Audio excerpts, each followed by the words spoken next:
itself is not a good thing. The average American is eating 26 teaspoons a day, when the American Heart Association says at the most a woman should eat about 6 and a man at 9. And even there are some issues saying that that might be a bit too much. But here's the kicker. The sugar is in about 90%, actually 98% of all of our processed foods. And so before you say, well, if that's the case, it's hopeless, the key word here is processed. And so as we discuss things a little later in the program, we'll see how we can get around that. So when you really look at it from a calorie standpoint, based on those statistics, we're eating an extra 500 calories a day just in sugar alone. So if you look at the average meal, that's like having one meal a day that's nothing but a plate of sugar. I mean, that's how crazy this has gotten. When you look at all the additives in the market today, including salt and pepper and all the other spices and all the other ingredients that are thrown in there, we're eating 10 times more sugar than any other additive. And so when you look at it from an overall perspective of our total calories today, most of the time sugar is our #1 source of calories. And I think most people, when they hear that, I mean, it should be a bit shocking, because no one would ever think that eating your primary calories on a daily basis should be sugar.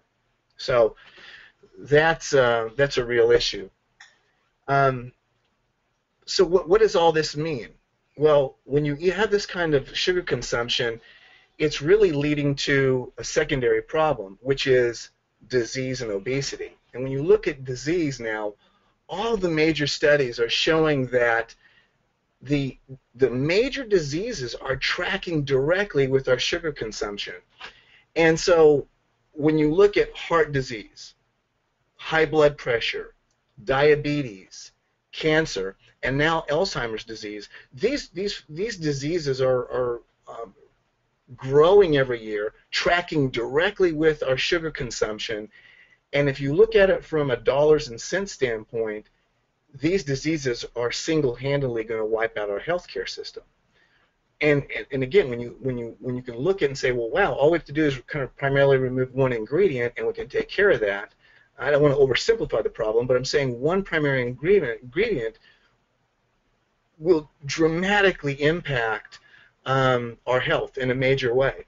Now, on the obesity front, we're in a situation where 2 out of 3 people are obese. I mean, that's craziness, but 2 out of 3 people are obese. And childhood obesity has tripled since the 1970s. So, again, taking all this information before we start dealing with how to deal with your sugar cravings, just think about this for a minute.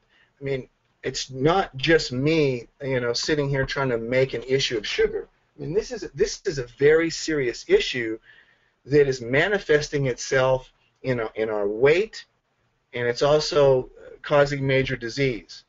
And I think what was I think was near the end of our talk last time, Bodhi, what I thought I would do is try to bring these statistics into a real-world setting. And I won't go into all the details, but we looked at Starbucks, and you look at Starbucks menu, when you look at the specialty drinks and their pastries, you're going to hover between 15 and 20 teaspoons. Yeah, so if we're supposed to be fixing... Go ahead, Doug. Yeah, for each item. Yes. And yes, you can, and some may be a little less, some may be a little more, but you're typically, when you go into Starbucks and you try to go with a specialty drink and a pastry, you're not going to get out of there anything less than 15 teaspoons, and many times even in excess of 20. And think about that. Is that really how you want to start your morning? And is it any wonder why this is causing a weight issue? So that's just your morning. It has nothing to do with your afternoon and dinner meal. One of the other things I did was I just randomly looked through, I think it was either Applebee's or Friday's menu, and I looked at just a meat item, because meat is typically one that you wouldn't, look at and say, well, that's going to be a sugary meal. But the meal I looked at had 20 teaspoons of sugar in it. So you're going to a restaurant, you're getting meat, and here your total teaspoon intake is 20 teaspoons. But I think what was really the biggest shocker was, as I have been doing research and looking at the various restaurants and what they're serving people, I talked about the one drink at Dunkin' Donuts that was 43 teaspoons in one drink. And again, you throw these statistics out, and it can kind of get by you too quickly. If you just stop and think about that for a minute, 43 teaspoons. So again, I say this is not some sort of cause that I'm trying to get get on a soapbox and preach about. This is legitimately a big problem, and I think the reason I'm so sensitive to it is because when I look at over the years as I've worked with people, both in trying to transform them and help them, regain their health. Far and away, the number one problem has been their, for lack of a better term, their sweet tooth. And what I've found is that when I am able to get people to do that one simple move, there's so many things that you can look at in transforming exercise and meal preparation and the number of meals a day, and there's all these other elements that you can throw into the equation for body transformation. But if I could get people just to simply be aware of the sugar they're eating and reduce it, that far and away was the number one factor both in losing weight, especially around the waist and hips. And I found that once people got free of this addiction that we'll talk about, it allowed them to stay healthy and not have that yo-yo effect where they're gaining all the weight back. Once they really got control over the sugar part of their diet, it was amazing how quickly they transformed, much more quickly. And again, those problem areas, the hips and abdominal areas where this type of fat from sugar is typically stored, dramatically reduces. And so the amount of exercise that you need to do to get into shape is reduced once you get sugar out of your diet. And Drew, don't you think that also what goes along with that, and I think, once they, it makes the most dramatic effect physically to get sugar out of the diet, but mentally, that roller coaster of insulin is really, they just start feeling so much better and more energetic, surprisingly. People think, oh, I'm going to get sugar, it gives me that energy boost. But no, if you get it out of your diet, you really do feel better mentally and you have more energy. Would you agree with that? Yeah, I think there's a few issues going on here, and that really touches what you're talking about, and it goes a little deeper in the sense that I think people, when they go on a diet, and I'd say this in particular to people that are 30 and up, because these are people that have typically tried to lose weight over the years, and for some reason, when you start getting in the 30s, mid-30s, and especially in the 40s, when you've had that try and fail and try and fail and try and fail, in addition to your natural metabolism slowing down as you get older, there really becomes a sense of hopelessness and a feeling of lack of control and even depression that that come into play here, because you're beating yourself up because you think, well, what's wrong with me?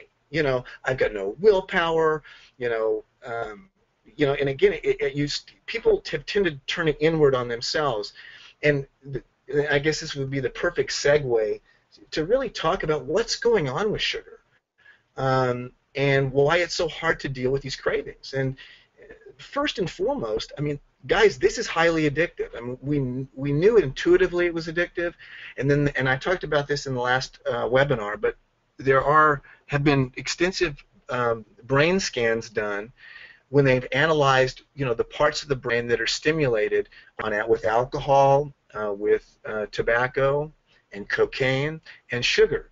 And believe it or not, sugar has a stronger positive effect on the brain than even cocaine. So in other words, the centers of your brain that light up and show tremendous positive response light up more with sugar than they do with cocaine. Granted, you have a different, feeling on one product compared to the other, but uh, as far as the brain liking the particular ingredient or product you're ingesting, the brain appears to like sugar more. So when the brain likes something, then it's very easy to become addicted to that. It wants more. And the other thing that's happening here is we don't know this because it's been going on for so long, but your taste buds have actually been hijacked.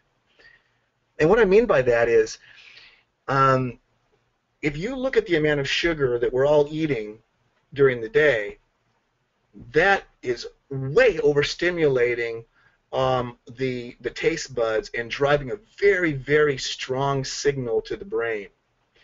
And it makes it very difficult to enjoy normal food. And this is a very important point in that when you look at, for example, Bodhi, I think I talked to you about this a couple days ago, when we're talking about being at a time when whole milk was really all you had, and then skim milk came out, and everybody thought, ooh, skim milk, no way, that's gross.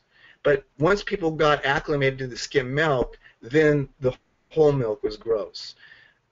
If you remember, this issue also happened with real Coke and Diet Coke. People that were real Coke fans thought Diet Coke was terrible, and when they gave it Diet Coke a shot, they found that the real Coke tastes overly syrupy and didn't like it. Well, in essence, this is what's going on with our own taste buds. Right now, we're inundated with so much sugar that we're never away from it long enough to transition and get our taste buds down regulated so we can enjoy something as simple as fruit, foods that aren't overly flavored. What I'm finding is people just never can stay away from it long enough to make that transition. And by the way, we'll talk about how we can do some of that shortly. And the other issue that people don't really take into consideration is if you have a person that's got an alcohol problem, that's an alcoholic, and yet almost every food that you serve that person has alcohol in it, can you see where it might be difficult for that person with that addiction issue to break free from that? And it really is a very relevant analogy to what's going on with sugar. How do I tell people to get away from sugar when it's in virtually all the food? And we'll be talking about that as how we do that. But again, I'm trying to set the base here for what's really happening. People are beating themselves up when the deck is really stacked against them. Unfortunately, I know the other day, Drew, I had a friend that they were out shopping. They're trying to cut sugar out of their diet, and they text me, and they're like, everything has got sugar in it. Yeah. If you look at the label of most any product that is outside the produce section, literally you're going to get, 90%, if not more, that it's got a ton of sugar in it. Or if it's not a ton, it does have sugar in it of some kind. I mean, even the things you right. not believe have sugar in it have sugar in it. That is exactly correct, and that's been the issue as I've worked with people over the years. Is you've got to find strategies, which we'll talk about, in getting past that point. But there is still one other element that works against us in trying to break this cycle of addiction or sweet tooth, and that is, as a culture, we've established what I will call habits or rituals around sweets. When we're sad and depressed, what do? We eat emotionally. When we're happy about something, we want to celebrate. birthday cakes or, ice cream or whatever. Every move we make is really centered around, for the most part, a ritual or habit primarily focused towards something that is sweet, primarily. Yeah, well, I And so, think as we talked about too, it's geared so much that your brain is liking it so much and gets pleasure out of it. And then if we're in a pleasurable or want to create a pleasurable state for celebration or whatever, it almost goes hand in hand and locks and anchors in, not only the feeling but the physical addiction to it. well, that is exactly what's happening. And I found as a general rule that um, real success comes when a person has been able to structure their diet or their nutrition program in a way, and they've got, um, again, there's a strategy I'll talk about here, but they put themselves in a position where they can kind of talk themselves, or should I say, eat themselves off the ledge of caving into their addiction or their cravings. Because this is really what happens is if you can get somebody away from this in a significant way over about a 30-day period. In general, about that 30-day period gives people enough time to where the taste buds start down regulating, the the brain's craving for the sweets is subsiding. You're starting to establish new patterns. And interestingly enough, again, as I'm doing research for a book I'm working on, I ran into some information that I did not know, and that is um, when you look at retraining your taste buds, and not just retraining as it relates to this conversation, sugar, but I'm talking about as it relates to, let's say, for example, that you come from one culture that eats a certain type of food, and then you go to another culture, you move to another part of the country or another country, and they have a different, food source. And your palate typically doesn't accept it until you've had it about 10 or 15 times. And your palate will actually start shifting to where foods that you did not find pleasurable before or less pleasurable than your home food or your food that you'd eat locally starts changing, and you can start building a desire for that local food. And so, interestingly enough, I found before reading that that's very much in line with what I experience with the people I've worked with, and that is I just say, hey guys, just you have to trust me, just hang on and give yourselves a good 2 weeks, but really a month. But just trust me that this feeling you're having today as you begin your journey is not what you'll be having, let's say, a week from now or two. You'll start feeling the control come back. And interestingly enough, this is kind of a side note. It's from a biological standpoint, you are reestablishing, you're downregulating your taste buds, and you are, getting your brain used to less stimulation. But on the side note, when people start actually conquering and seeing their nemesis, which was their cravings, there's a newfound confidence that goes outside the biology. You just feel better about yourself, and that momentum builds. And if somebody can go with that for about a month, they got it whooped. For the most part, they got it whooped. And I find that from that point moving forward. And by the way, am I on camera now? Did I make it? It looks like Mm, Bodhi can hear me. it's not on my side, but Oh, well, it looked like it came up on mine. So anyway, um, there's just like there's currently so many things working against people to get off sugar. When you implement these strategies and give yourself time away from it, it builds momentum in the other direction. And so I guess one message I want to make sure everybody's clear on is that what you feel today really is not something that's just inevitably going to be something you're dealing with day after day after day.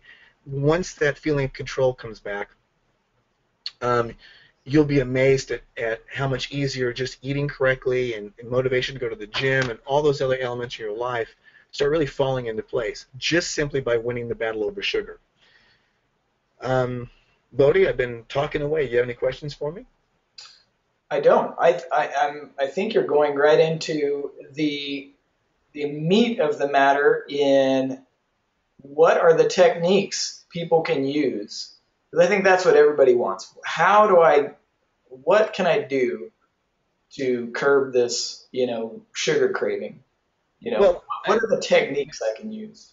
yeah, if anybody that's done any searching on the internet, um, I've been very underwhelmed with the information, um, because basically, for the most part, it was trying to get people motivated to have that willpower to kind of work through that period I'm talking about where you're trying to downregulate your taste buds again. You're trying to kind of step away from and just fight off those cravings until it kind of clears your system. And the problem is most people are working every day, they're tired, and I just didn't find that strategy to be effective.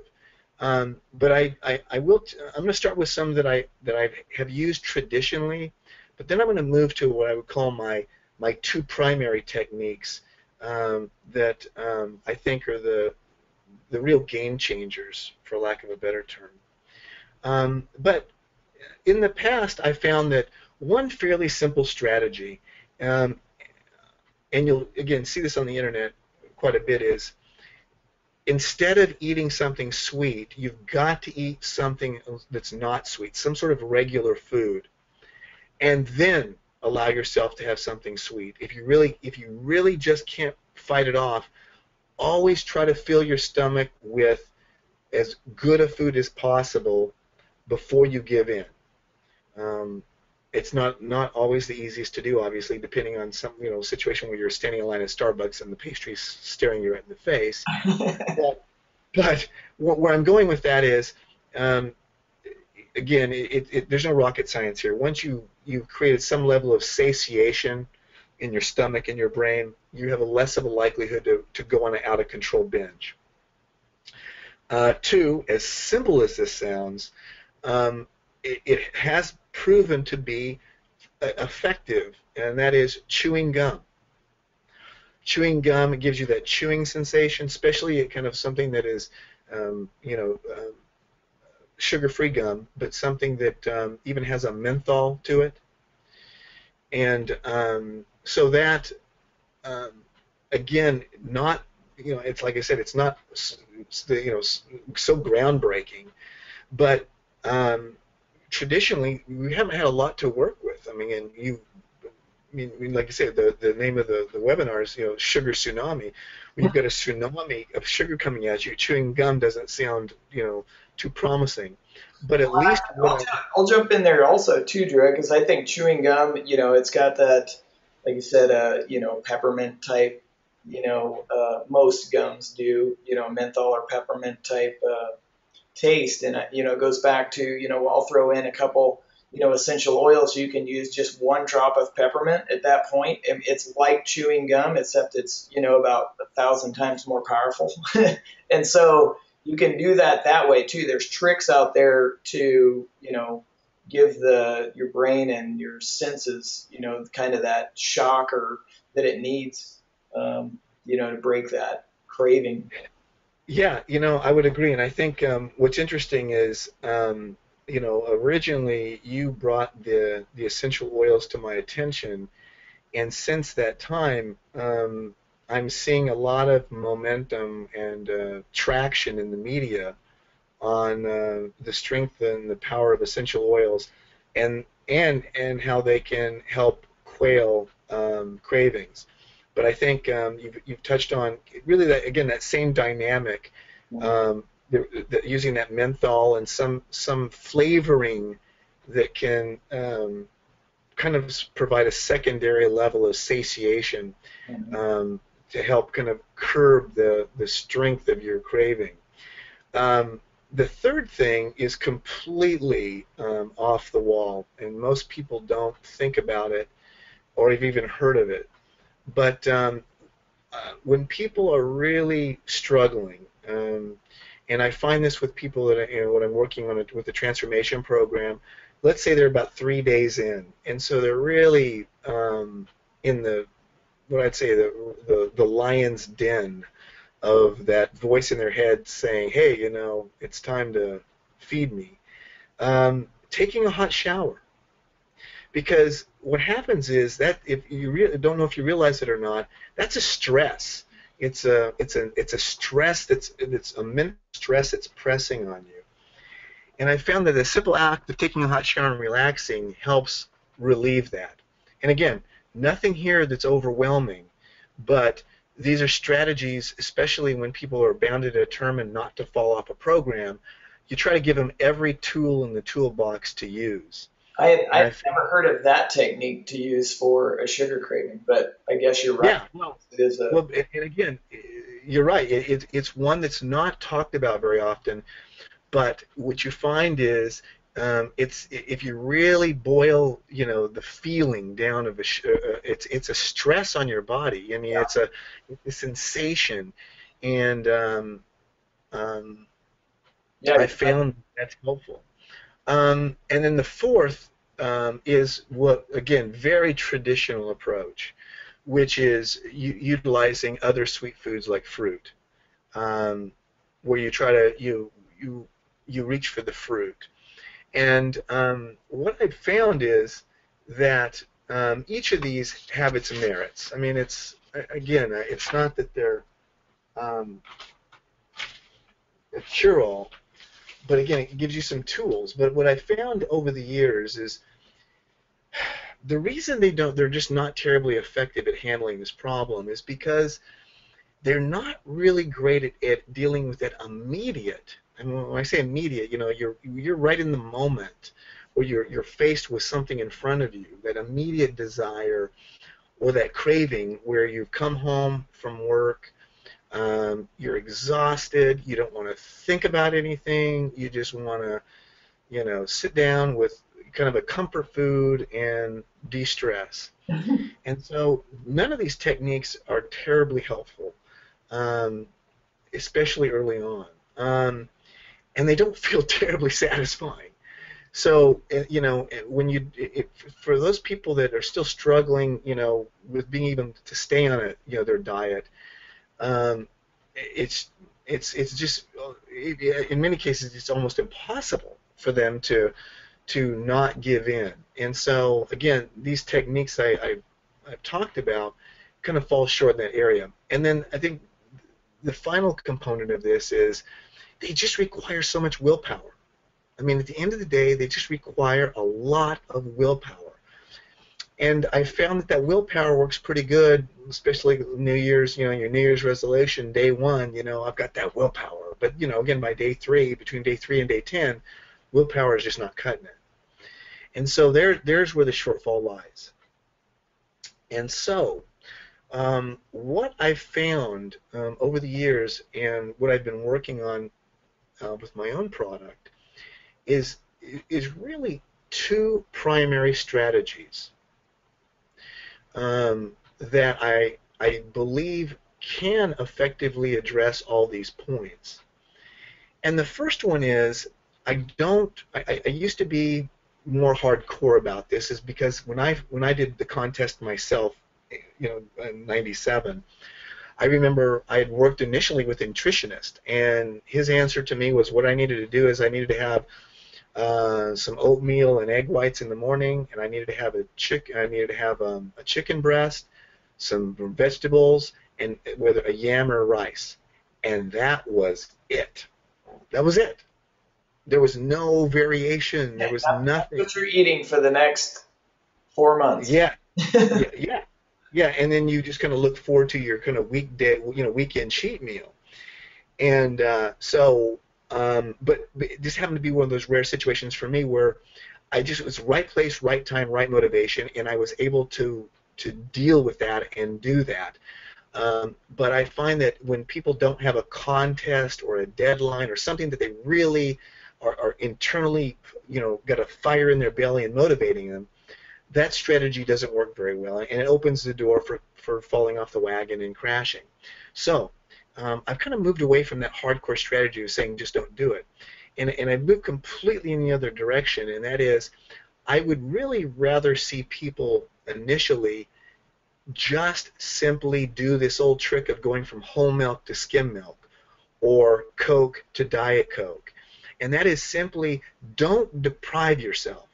Let's get to phase one of getting you kind of a little bit of traction, letting you know that you don't have to have the product that's loaded with sugar to feel satisfied or to satisfy that sweet tooth.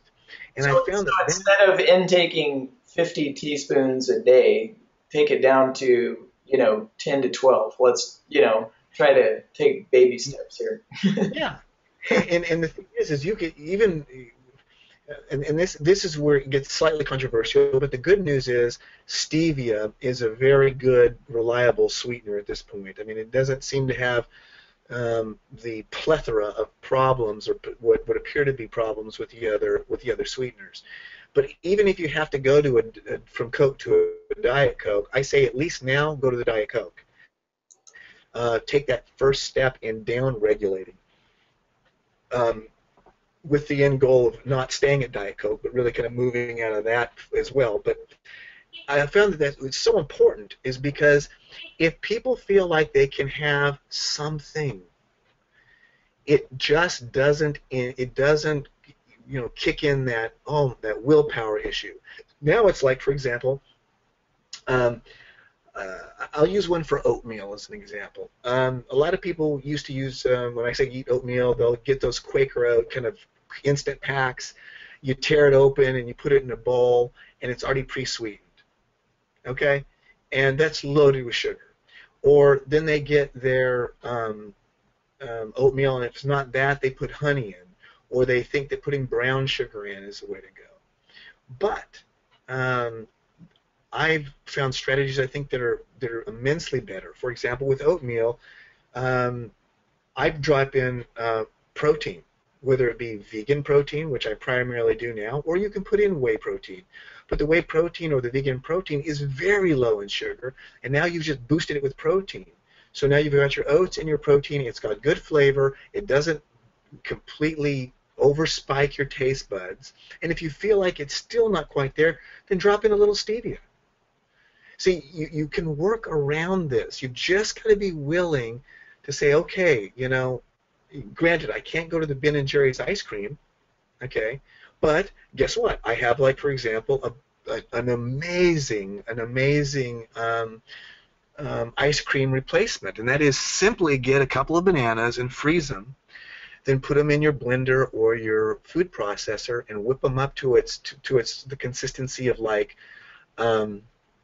the ice cream that comes out of the machines or yogurt, and then you can put a little cocoa powder on it, or you can put vanilla extract, or you can drop some nuts on it.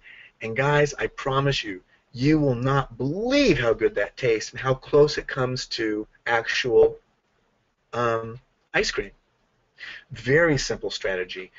Doesn't take any time whatsoever, but it makes a huge difference. I mean, because now you're right there, Drew. I mean, that's a perfect kind of segue into. I know we covered it in the first webinar, but just real quick, the difference between sugars in fruits and high fructose corn syrup.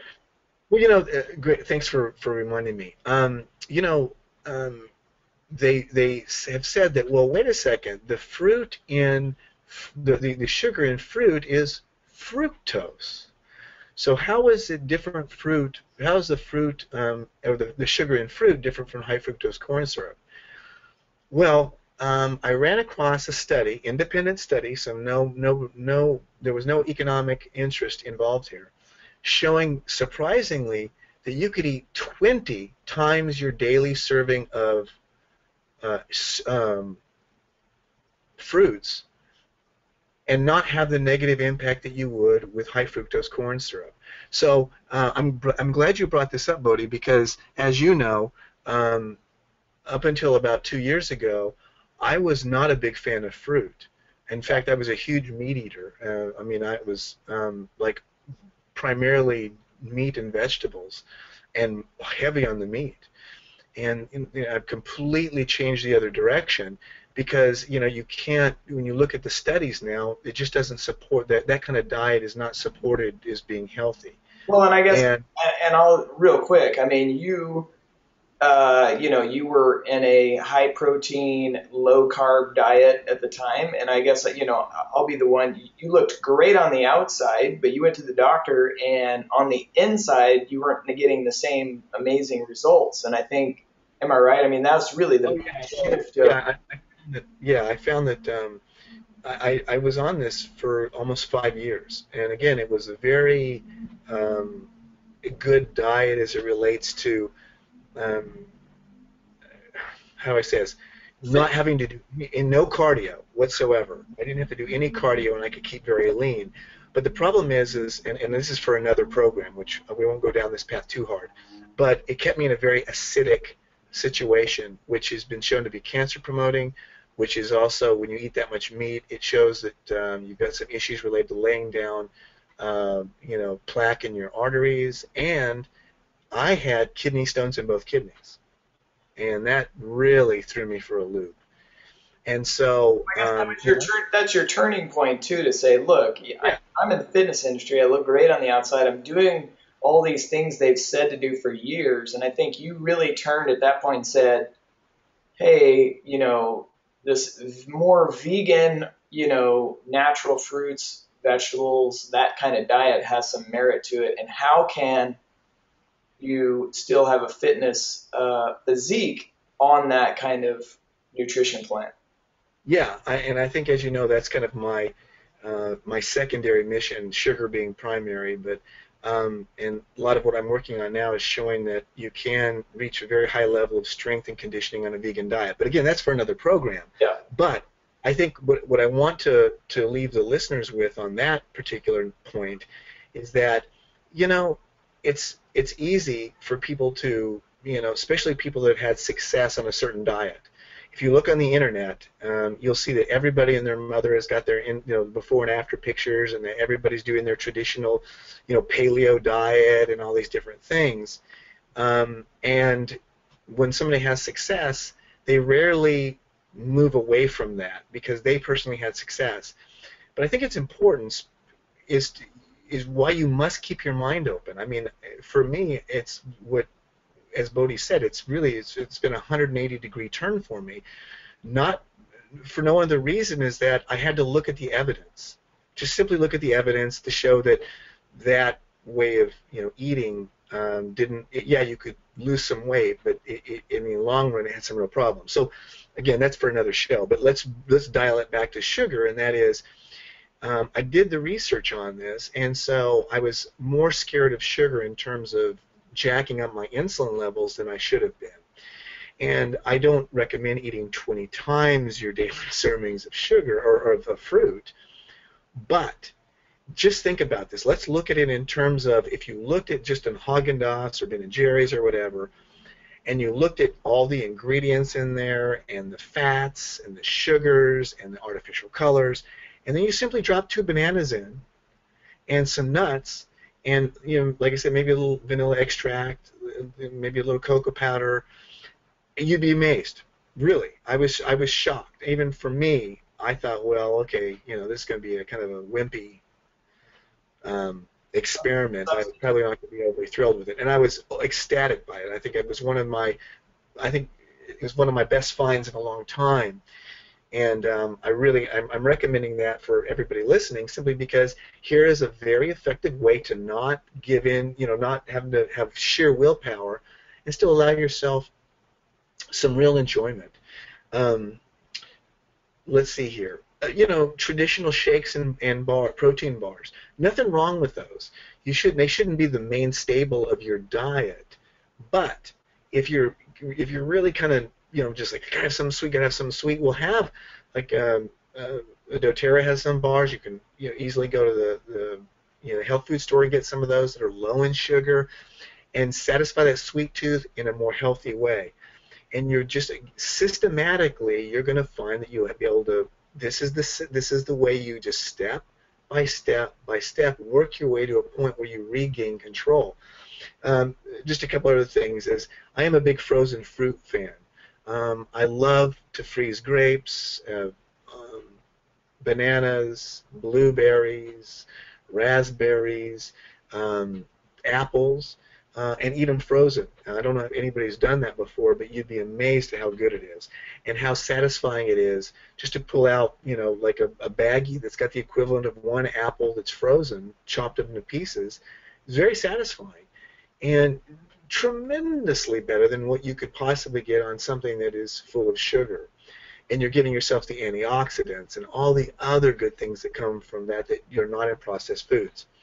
So, um, uh, again, I don't want to go too long in the program, but I think you get the gist of what I'm trying to say here is that open your mind up to trying some other, whether it be using stevia or even some artificial sweeteners, move in that direction and get yourself starting away from that, and you'll start building momentum as time goes on. And what I'll do is also now move kind of the secondary. The first was don't deprive yourself. Go to secondary choices that still allow you to enjoy sweets. Now, the product I'm going to talk about now is something I've been working on for many years, and it's just about ready to go to the market. And what it is able to do is something that really there's nothing out on the market that does anything like this. And what it does is it gives you the ability to control your desire for sweets in 60 seconds. Why is this important? Because you don't have time a lot of times to go to pull the banana out of the blender and do all this. You could be out somewhere at a dinner party, you're doing a social gathering of some sort. You're standing in line at Starbucks. There's a variety of situations where you're kind of exposed, and there's no solution. So I've developed a product that works in 60 seconds, and it does this by lessening your tongue's ability to create a strong sensation to the brain. So, and in fact, it still plays on the same theory that I believe is important. Is when I have people try the product, and then I want them to go ahead and eat whatever is tempting them, whatever it is. Don't hold back. Go ahead and eat it, and you'll find that this product will immediately negate the power of the sugar in the product, almost making it bland. An example I could use would like taking an Oreo cookie, which is like rated as one of the sugariest cookies in the history of mankind, and it makes it taste like a Ritz cracker. Now, why is that important? Because you don't eat these things because you're hungry. You eat them because your brain wants that strong signal. And if you can disrupt the signal, then you can make that Oreo kind of go, oh, you know what? I've had it. I didn't deprive myself, but it's not giving me that pleasure that I want. And interestingly enough, it gives you the ability, especially early on in your trying to transform into a healthier lifestyle, it gives you kind of that helping hand to fight those strong addictions at the very beginning, and then gives you kind of it's almost like giving you instant willpower, or giving you that comfort of knowing that wherever you're at, in literally 60 seconds, you can grab control of that. You don't have to worry about binging anymore. Let's say you're out somewhere and want to have a bite of something. Because let's face it, we have to live in the real world too, don't we? I mean, there's a lot of great desserts out there that you say, oh man, that would be great if I could have it. Well, there's nothing wrong with one bite. There's nothing at all wrong with that. But one bite leads to two bites leads to three, and then you have your binge going. This product allows you to have that enjoyment of maybe a bite or two, and then helps you stop that. So, Bodhi, I know we talked about possibly having it on the show for you to try, but it's not quite ready to go. But when I'm ready, we'll have it. A live demonstration. Yeah, we'll do a webinar, and then I'll offer a special price on it for those listening to let them give it a try. But and this is we're coming to a close because I think we're still past. I think we went a little longer than I wanted to. I just wanted to say again. what appears to be this sugar tsunami that's insurmountable, that you can't control, is actually very controllable if you attack it with the right strategies. Now, you remember I gave you some kind of secondary weaker ones that you can use kind of as a supporting mechanism, but really, primarily, you, especially in the future when this product is out, you've got two ways of really handling it in a very effective way. Don't deprive yourself. Go to secondary levels of sweetness, sweetened products. Kind of walk yourself off that ledge, and then for those tough times, you'll have something here in the near future that actually gives you that instant willpower. And then ultimately, what does that do? It gives you that 30 days that we talked about. If I can just get you to 30 days, typically you've got control over your eating again. The sugar is not a big issue for you. You have the control to have a bite here or there, but it doesn't call your name like it does now. And you'll have implemented some strategies to work around it. You won't be continually eating processed foods. You'll be able to find ways of eating more healthy and working around it so you can get around this issue of, with 95 to 98% of all these processed foods are full of sugar. Believe it or not, guys, there's a way to have an amazing way of eating, very fulfilling, very satisfying, and not have to worry about dealing with all these processed foods. So I'll just close this with one last thing, and that is, please consider this. Remember what I said at the very beginning. The biggest disruptor in people losing weight and staying on course for the rest of their lifetime is getting a handle on sugar. So treat this seriously. You've got some basic strategies. Give it a shot. Don't be afraid of it. But I think you'll be amazed at just by getting sugar out of your diet, one, how you'll lose weight much more quickly than you thought possible, and two, you'll notice that your abdominal fat goes down even more quickly than it would on a normal diet. And then the third element, I promise you, your long-term health will benefit. I mean, all the studies are showing it. I agree. So that's it. Well, I agree, and just to follow up, on some of those secondary methods, there are some essential oils. I'll throw it in there. I know I'm like kind of the oil guy here, so let me. There's a couple of oils that really work just because the oils are so powerful and intense that a lot of times not only the peppermint, but you can use lemon, cinnamon, ginger. There's some, and you can blend between the three too. It also, regulate your blood sugar, kind of take that edge off because it's actually chemically, changing your body too, where your insulins aren't spiking and things like that. So there are some secondary ways and some things, and I think I'll post some on the wellness revolution page. And Drew, I know you're writing and you're posting to your Drew Avery transformation page quite regular. So we'll have some. And, Yeah, we'll and have. Bodie, real quick, I wanted to say that there's actually science supporting what you're saying, by Yeah. the way. And so I think that's what's important here is that a lot of times, people, hear about these so-called magical potions and this and that, and they're supposed to do all these amazing things, but it's rare that it actually has some solid science behind it. And as I've looked into this, there is solid science. I found that this is the one area where I personally need to start doing a little more experimentation with, because I think it could be a very great addition to what I've just talked about. Mhm. Not only in ingesting it, but and from an aromatherapy standpoint, Right. there seems to be some real strong data that shows that, especially as relieving stress in some of these areas that happen when you're really trying to, again, with this, you experience these stresses typically when you're first trying to engage in these programs before you've established new patterns. So I highly recommend that you look at what Bodhi's talking about, because there's some good science behind that. Yeah, I agree. Okay, great. Well, Drew, probably the third seminar.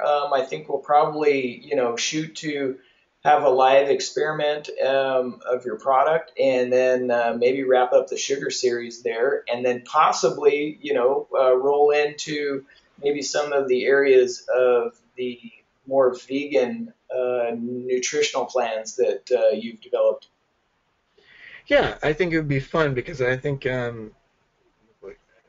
if you look on the internet today, when I originally worked on this and did this 18 years ago, this was, we were kind of pioneering in a way. I didn't feel like a pioneer, but I mean, in essence, we kind of were.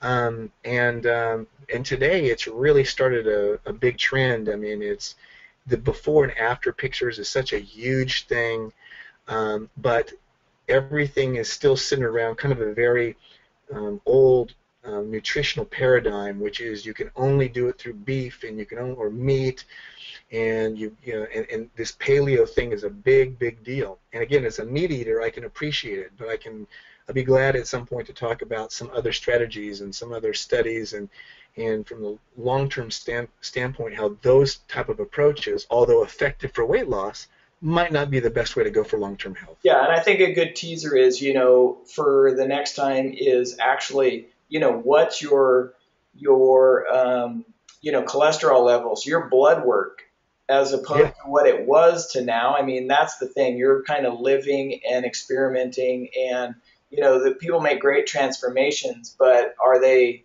getting healthier on the inside? And that's a big thing. So I think next time we'll talk about that as a little teaser. yeah, that'd be fun. All So right. I thank everybody for joining. I hope we didn't go too long. Yeah, we went a little long, but it's good information. So I appreciate everybody joining us, and we will let you know when the next webinar is. And also, please go to our Facebook pages, Wellness Revolution, or Drew's, which is Drew Avery, Transformation Specialist. Is that what it is? Yeah. Okay, yeah, and because we got some good stuff out there, and little tips and hints, and will help you along the way. So until then, I appreciate you joining, and we'll catch you next time. Thank you. All right, Bye thank bye. you.